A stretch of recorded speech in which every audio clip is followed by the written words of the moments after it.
Zachariah. He was a nice person. He was a decent person. He was very smart.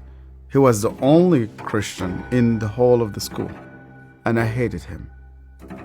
Because I thought as a Muslim, I must be better than him. But he was better than I. We start to beat him every single day that we come to school. And we agreed on that night, we need to kill him. It was dark. It was cold. And we went ahead of him. And we were 5 of us. We climbed a tree and we waited there. And from far away, we saw that a torch coming. And the light became bigger and bigger as it approaches us. And the minute that he just went under the tree, we jumped at him. He was crying, he was screaming, he was shouting. We broke his arm, we broke his leg. He started to bleed.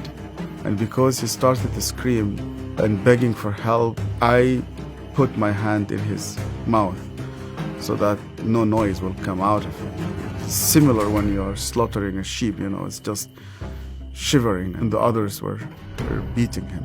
I felt very proud. You were actually doing something for Allah. You want to please Him. And suddenly, he could no longer breathe, and we could not hear his voice. We left him in the wood between life and death. We went back, you wash yourself, and you pray. And Zachariah never came back. I've never seen him again. I was born and raised up in a very, very fanatic Muslim family. When I was a child, my father brought me to a Quran school. I was only 8 years old, and my father just dropped me there. They shaved my head. We sat in a circle. The Shaykh sat in the middle of this circle, and he has a very long whip. I was forced to memorize the Quran. Every mistake that you do, this whip will just come right in the middle of your head. You're not allowed to cry, because in our culture they tell you men never cry. I was crying every single night.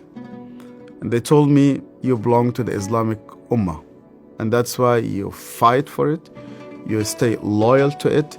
I started to hate people, to hate everybody who's not a Muslim. And I especially used to hate the Jews. So I was preparing myself to go and fight for Allah in the jihad. But every night I went to bed, and when we put the light off, I did not know what will happen with me if I die. My cousin was severely sick, and the doctors, they said he's going to die. They gave him only a couple of days. And one day came 2 people. They were Coptic Christians, and one of them wanted to greet me, and then I saw he had a cross. And then I pulled my hand back. I said, well, I'm not going to touch a hand with a cross. And then he said to me, we hear that this child is sick. We would like to pray for him. And only out of politeness, I told them, okay. And they started to speak to God like a person that he speaks to his friend.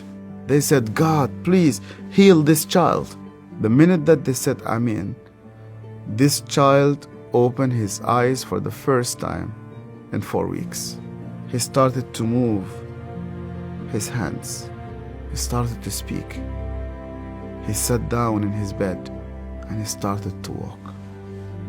And one of those 2 persons who prayed sat down with me, and he said to me, you know what? The real miracle is that God wants to change your heart. Do you believe that Yeshua is alive? And I told him, yeah. Because according to the Islamic tradition, God took him to heaven and he's alive and he will come back one day. And he said to me, because he's alive, you can speak to him. That changed my entire life. And when I started to read the scripture, nobody needed to convince me to love the Jewish people. The only way for Muslims to start to love the Jews is when they meet Yeshua. I loved my family, I loved my father, I loved my mother, and I loved my community. And when I decided to follow Yeshua, my grandfather and my father said to me, "You are no longer one of us." They made a funeral. They invited friends and family. They brought a coffin to the cemetery, and they said, "Our son is dead." To be declared dead with no family, I said to God, "Where are you?" I heard this voice, and this voice told me, "You know that the grave where your name is written, you know that grave is empty. And guess what? My grave is also empty." I went to Egypt for the first time after many years, and I was in a pastoral conference. And one of the Sudanese pastors came to me, it's an elderly man, gray hair, started to speak to me, and he asked me, "Where did you come from?" I told him my story. He started to cry. And then I asked him, "Why are you crying?" And he said to me, "Do you remember me? My name is Zachariah."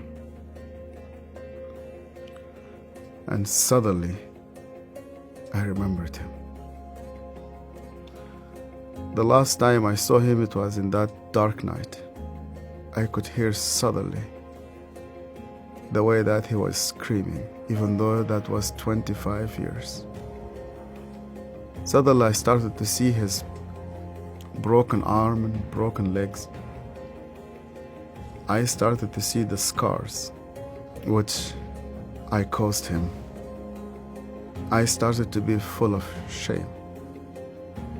I was a bad person, yeah. I was terrible.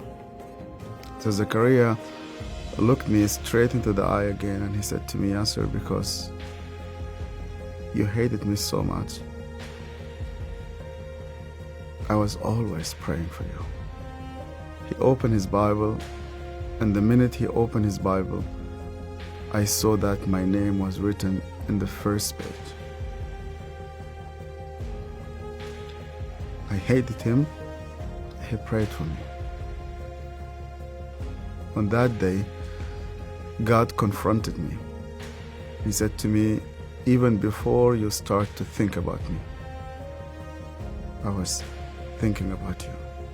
To love those who hate you, you need someone whose name is Yeshua."